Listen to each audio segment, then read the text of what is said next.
இணையக்குழுவாக ஆரம்பிக்கப்பட்டு இன்று உலக அளவில் அனைத்து மீனவர்களும் தெரிந்து கொள்ளும் ஒரு குழுவாக தெரிந்து அனைத்து தலைவர்களையும் ஒன்றிணைக்க வேண்டும் என்ற நோக்கில் தலைவர்களை மட்டுமல்ல அறிவில் சென்ற பெரியோர்களையும் வழக்கறிஞர்களையும் பத்திரிகையாளர்களையும் ஒருங்கிணைத்து இந்த கூட்டம் நடைபெற்றுக் கொண்டிருக்கிறது.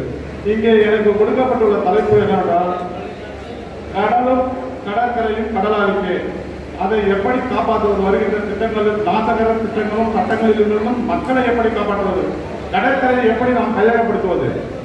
அதாவது இன்று வரை மீனவர்களுக்கு டீடட் அசட், அதாவது பதிவு பெற்ற சொத்து என்று ஒன்று கிடையாது. அது ஒரு காலத்தில் எல்டிஆர் பட்டாவாக, அதாவது நத்தம் புறம்பம் பட்டாவாக அரசாங்கம் வழங்கப்பட்டது. அது கூட இப்போது நிறுத்தப்பட்டுவிட்டு கடற்கரையோரங்கள் யாருமே இல்லை.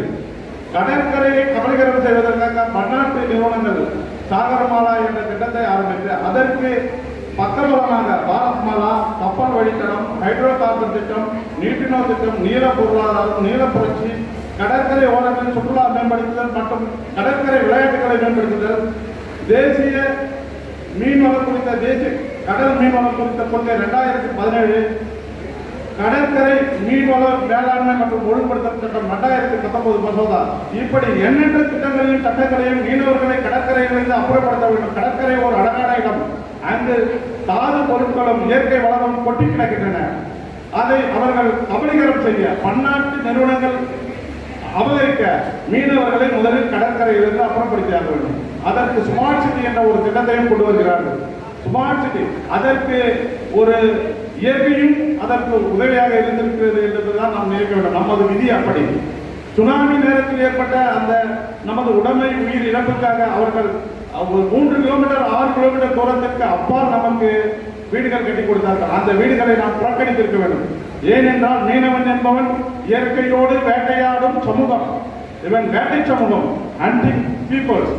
காட்டிலே வாழும் காட்டுவாசிக்கு காடு சொந்தம். 2006 கொண்டு வரப்பட்ட சட்டம் காடு காட்டுவாசிகளுக்கு சொந்தம் என்று சட்டம் கொண்டு வரப்பட்டது. அதன் பிறகு அங்கிருக்கும் காட்டுவாசிகள் ஒன்றிணைந்து கூட்டமைப்பாக சேர்ந்து அங்கு உல்லாச விடுதிகளையும் சுற்றுலா தலங்களையும் மேம்படுத்தி வருகிறார்கள் என்று அதற்கு அது போன்ற மலைகளில் வாழும் மக்களுக்கும் ஒரு சட்டம் உண்டு.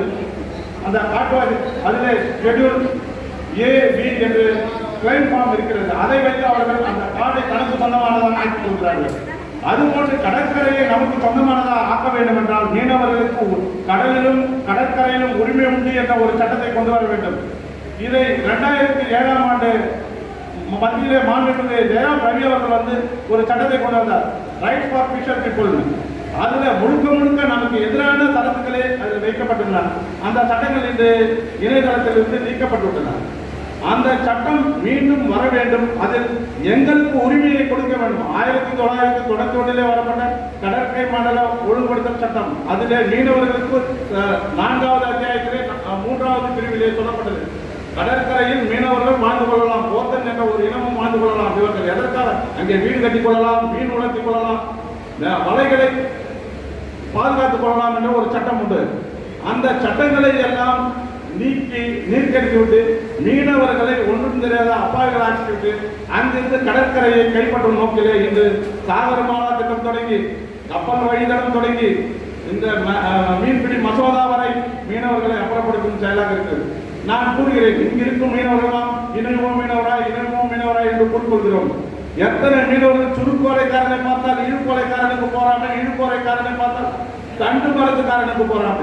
இப்படி ஒருவருக்கொருவர் எதிராக இருக்கும்போது நீ எப்படி மீன் வளத்தை காக்க முடியும்?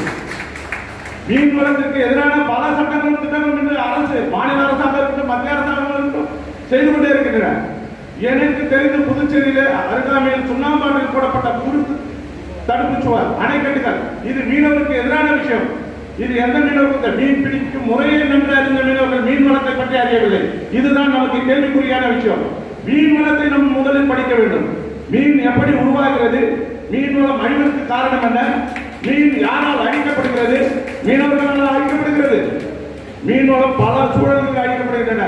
இன்னைக்கு சுற்றுச்சூழல் மாசுபாடு, கடற்கரையோரங்களில் இருக்கும் நச்சு தன்மையிடம் பெரு தொழிற்சாலைகள் இவர்களால் அழிக்கப்படுகின்றன. பழையற்காட்டிலிருந்து பேசிய ஒரு தோழர் சொன்னார், பழையற்காடு கனிமவளம் நிறைந்த இடம், உப்பன் கனிமவளம் நிறைந்த இடம், அந்த மீன்வளம் பொழிந்த இடம். நான் கேள்விப்படுகிறேன், செவி வைத்திய செய்தியாக நான் அங்கு சென்றது கூட கிடையாது.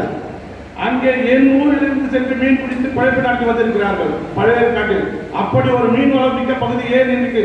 முதலில் அங்கு ஒண்டர்லேண்ட் பிஜிபியால் கட்டப்பட்ட அந்த சுற்றுலா தலம், பிறகு தொழிற்சாலைகள், அங்கு மாசுபட்டு மீன் உற்பத்தி தளங்கள் அழிக்கப்பட்டு விட்டன. இதுதான் நான் இந்த அரசின், மத்திய அரசின், மாநில அரசின் ஒரு கேள்வி கேட்கிறேன். இதற்கு பதில் சொல்லுங்கள். நாங்கள் யாரும் மீன் பிடிக்கவில்லை, ஒட்டுமொத்தமாக ஒழிந்து போகிறோம். ஆனால் மீன் மூலம் பாதுகாக்கப்படுமா? Sustainable marine fisheries resource conserved இருக்குமா என்று சொல்லுங்க மத்திய அரசாங்கம், மாநில அரசாங்கம். நாங்கள் மட்டும் மீன் வளத்தை அழிக்கவில்லை, அழிப்பது முழுமையும் அவர்கள். நாங்கள் 1% 2% வேட்டையாடி எங்கள் வயிற்று பிழைப்பை நடத்தி கொண்டிருக்கிறோம். இதையும் அழிக்கும் ஒரு கூட்டமாக அவர்கள் திரண்டிருக்கிறார்கள். நாம் இன அரசியல் இல்லாததே காரணம். இன அரசியல் எல்லா தலைவர்களும் நான் அதை செய்து விட்டேன், இதை செய்து விட்டேன் என்று பேசுகிறார்கள். இதுவரை வந்த தலைவர்கள், எந்த தலைவர், சிங்காரவேலர் முதற்கொண்டு இன்று இருக்கும் தலைவர் அனைவரும் நாட்டுக்கு என்னை உட்கூடாக சேர்த்து கல்விக்கிறது. யாராவது நமக்கான அரசியலை கட்டமைத்திருக்கிறா? அதற்காக ஒன்று திரண்டு இருக்கிறார். அண்ணா திராவிட முன்னேற்ற கழகமாக இருக்கட்டும், திராவிட முன்னேற்ற கழகம், இந்த கட்சிகள் உருவாவதற்கு காரணமாக இருந்தவர்கள் மீனவர்களுக்கு நிலை என்று நீங்கள் நினைப்பார்கள். நமக்கான அரசியலை நாம் கையில் எடுக்க வேண்டும். பல தலைவர்கள் உருவாக வேண்டும், எண்ணற்ற தலைவர்கள் உருவாக வேண்டும். மீனவர்கள் அவர்கள் ஒவ்வொரு வேலையும் ஒவ்வொருவர் செய்துவிட்டால் நாம் கொண்ட இலக்கை அடைந்து விடுவோம் என்பது எனது நம்பிக்கை. ஆனால் தோழர்களை அனைவரும் தலைவராக திரளுங்கள், அனைவரும் அமைப்பு கட்டுங்கள். எல்லோரும் நான் வரவேற்கிறேன். எல்லோரும் ஒன்று சேர்ந்து நமக்கான அரசியலை கையகப்படுத்துங்கள். அரசியல் வேண்டாம் வேண்டாம் என்று சொல்ல வேண்டாம். காலையில் எழுந்து இரவு படுக்க செல்லும் வரையில் படுத்துக் கொண்டிருக்கும் போதும் நம்மை ஆட்சி செய்வது அரசியல், அரசு இயந்திரத்தை இயக்குவது அரசியல். அரசியல் இல்லாமல் இடஒதுக்கீடை பெற முடியாது, கல்வியை பெற முடியாது, பொருளாதாரத்தை பெற முடியாது, நல்ல மருத்துவத்தை பெற முடியாது. அந்த நமது ஐயா கடலும் கடற்கரையும் கடலாளிக்கே என்ற தன் தேவரத்னம் பண்ண 5 முனை நட்சத்திரங்கள் கொள்கையை நாம் வென்றெடுக்க முடியாது. அதை வென்றெடுக்க வேண்டுமானால் மீனவன் ஒருவரும் அரசியல் சக்தியாக பெற வேண்டும். அந்த அரசியலில் நாம் பங்களிப்பு என்பது பெரும்பான்மையாக இருக்க வேண்டும். இது இருந்தால் போதும். நமக்கு எதாவது வரும் அனைத்து திட்டங்களும் எந்த பெரிய நாசக்கார திட்டமாக இருந்தாலும், அதனை பன்னாட்டு நிறுவனங்களின் திட்டமாக இருந்தாலும் அதை நாம் முறியடித்து விடலாம். ஏனென்றால் அது முறியடிக்கிற சட்டங்கள் இயற்றப்படும் இடங்கள் சட்டமன்றங்களும் பாராளுமன்றங்களும். அங்கே நமக்கான பிரதிநிதித்துவம் கிடையாது. சொல்லலாம் 17 பாராளுமன்ற உறுப்பினர்கள் நம் இனத்தை சேர்ந்தவர்கள் இருக்கிறார்கள். அவர் யார் கட்டுப்பாட்டில் இருக்கிறார்கள் என்று புரிந்து கொள்ள வேண்டும். ஒரு பார்ப்பன கட்டுப்பாட்டுக்குள் இருக்கிறார்கள், RSS என்ற பாசித அரசு கட்டுப்பாட்டுக்குள் இருக்கிறார்கள். அவர்களால் நமக்கு என்ன செய்ய முடியும்? நாம் தமிழ் கட்சி கூட தமிழ் என்று போராடி கொண்டிருக்கிறார்கள். அவர்கள் குறைந்தபட்சமாக நமக்கு 5 விழுக்காடு நமக்காக போராடுவார்கள், நம் இனத்திற்காக. அது திராவிட முன்னேற்ற கழகமாக இருந்தாலும் சரி, அண்ணா திராவிட முன்னேற்ற காங்கிரஸ் பேர் இயக்கமாக இருந்தாலும், எந்த கட்சியாக இருந்தாலும் நமக்காக குறைந்தபட்சம் 5% போராடுவார். பாட்டாளி மக்கள் கட்சியாக இருந்தாலும் கூட 5% நமக்காக போராடுவார்கள். அதுக்கு மேல் அவர்கள் கையில் எடுக்க மாட்டார்கள். நமக்கான முழுமையான திட்டத்தை எதிர்கொள்ள வேண்டும். நம் இலக்கை அடைய வேண்டுமானால் நாம் ஒரு அரசியல் சக்தியாக திகழ வேண்டும். எனக்கு 50 ஓட்டு தான் கிடைக்கும் என்றால் நின்றுமார், அதை கண்டு கலங்காது. 50 60 சினிமா வந்து மேடையிட்டு பேசும்போது எத்தனை பேர் அவருடன் இருந்தார்கள்?